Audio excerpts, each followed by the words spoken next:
السلام علیکم ورحمۃ اللہ وبرکاتہ۔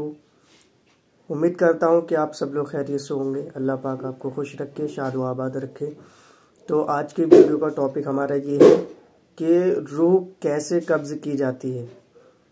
مفتی سلمان اظہری کا یہ بیان ہے، انشاءاللہ آپ کو اچھا لگے گا، اور امید کرتا ہوں کہ آپ سب لوگ جیسے پہلے سپورٹ کرتے تھے آگے بھی انشاءاللہ ایسے ہی سپورٹ کریں گے۔ تو آئیے ویڈیو دیکھتے ہیں۔ موت کا دن سب سے سخت دن ہے، سب سے سخت دن ہے۔ موت کس طرح سے آتی ہے پتہ ہے؟ فرمایا گیا جیسے ریشم کے کپڑے کو کانٹوں کی جھاڑی پر ڈال دو اور کپڑا کھینچو، کپڑے کے تار تار نکلتے جائیں گے۔ فرمایا گیا ملک الموت روح نکالنے کے لیے جب آتے ہیں تو اسی طرح سے روح نکالتے رہتے ہیں، انگلیوں سے، پیروں کی، ہاتھوں کی انگلیوں سے، ناخنوں سے روح نکلتی آتی ہے۔ ایک ایک جوڑ سے روح نکلتی ہے، یہاں تک کہ ناک تک اس کو کھینچ کر کے لایا جاتا ہے۔ اور قرآن میں اللہ فرماتا ہے تم اگر دیکھو گے کہ روح کیسی نکالی جا رہی ہے، یضربون وجوہہم وادبارہم، فرشتے آتے ہیں پیٹھ پر، پیچھے مارتے ہیں، زور زور سے مارتے ہیں، اور پیشانیوں پر مارتے ہیں، اور یہ کہتے ہیں اے نکل جا روح۔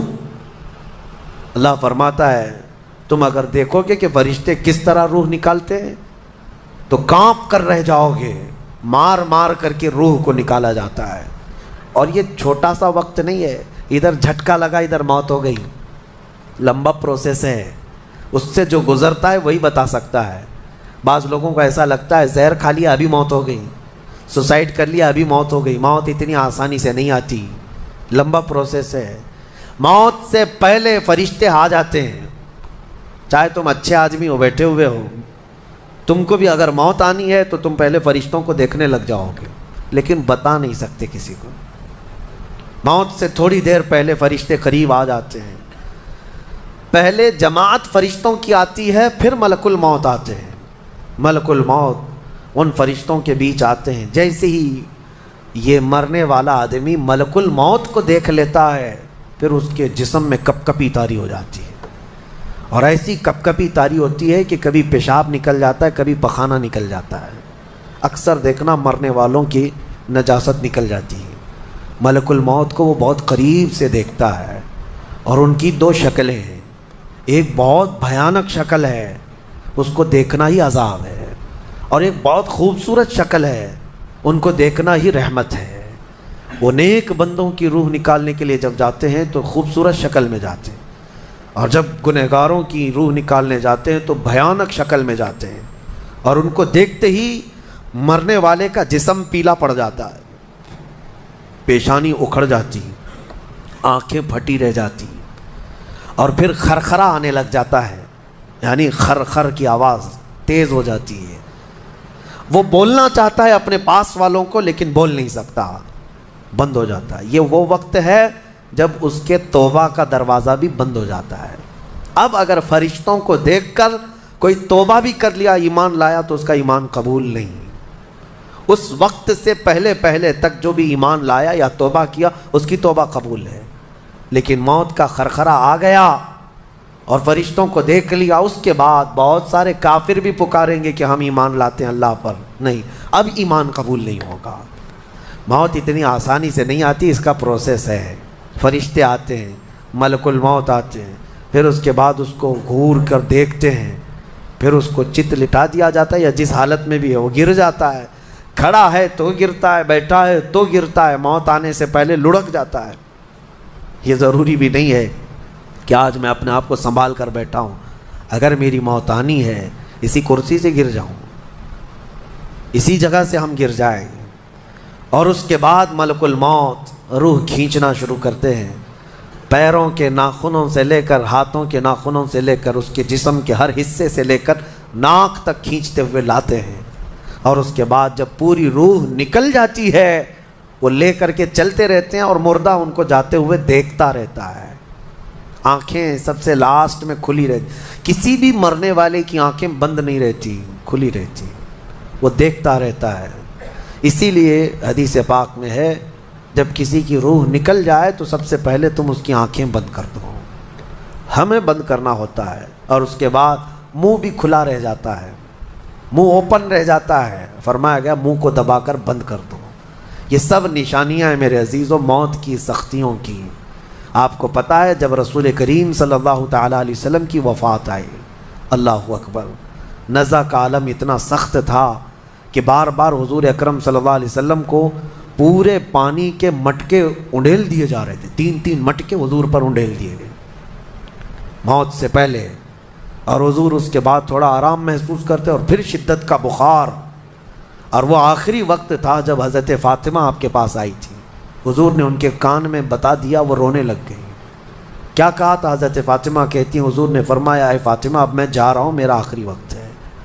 پھر ایک دوسرے کان میں ان سے کہا میرے خاندان میں سے سب سے پہلے تم مجھ سے ملنے والی۔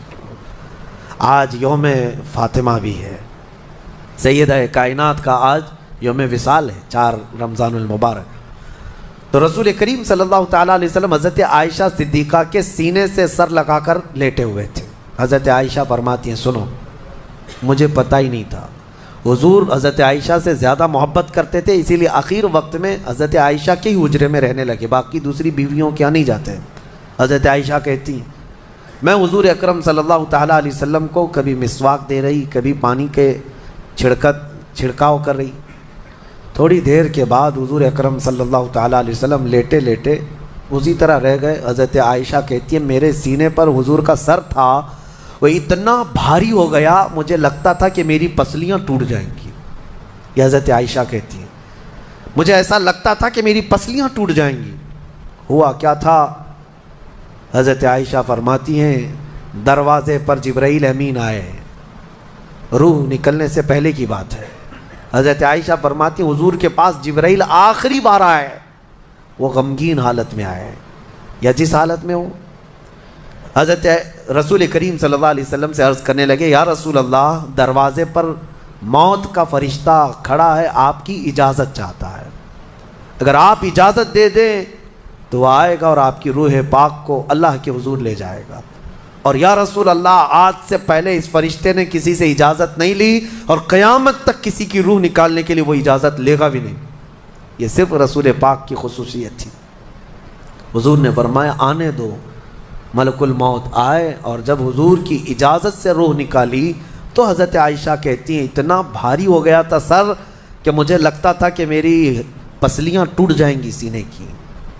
اور اس کے بعد حضرت عائشہ فرماتی ہیں میں نے حضور کے سر مبارک کو نیچے کی طرف کیا، مجھے پتہ بھی نہیں تھا کہ حضور کا انتقال ہوا، میں حضور اکرم صلی اللہ علیہ وسلم سے باتیں کرنے میں مصروف تھی، اسی میں حضرت ابو بکر صدیق حجرے میں آئے، پوچھا عائشہ کیا حال ہے حضور کا؟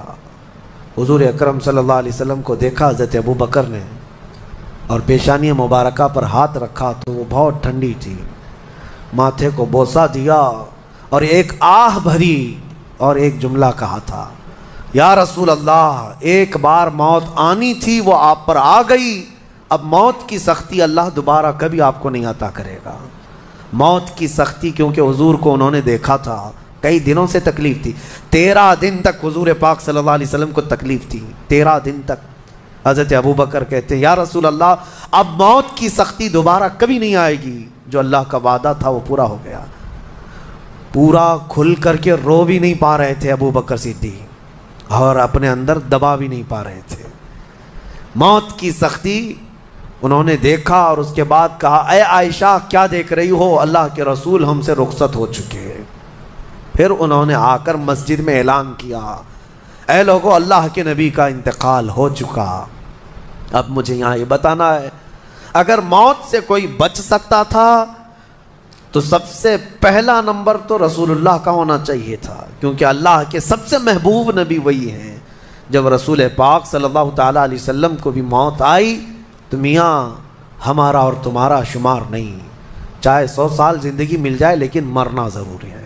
بہرحال یہ باتیں بڑی طویل ہو جائیں گی، موت کا تذکرہ اس لیے بھی میں زیادہ کرتا ہوں کہ حدیث پاک میں ہے مومنوں کو یہ تذکرہ کرو تاکہ ان کو گناہوں سے نفرت پیدا ہو جائے اور آخرت کے سفر کی تیاری وہ شروع کریں۔ اللہ کریم ہم سب کو دنیاوی خرافات سے محفوظ فرمائے، دنیا کی لذتوں سے اور یہ فانی خرافات میں مبتلا ہو کر آخرت بھولنے سے اللہ ہماری حفاظت فرمائے۔ مولا کریم جب ہماری موت آنے کو ہو تو ہماری زبانوں پر کلمہ طیبہ جاری فرما دے۔ رب ذوالجلال موت سے پہلے تیرے حبیب پاک کے چہرے کی زیارت نصیب فرما۔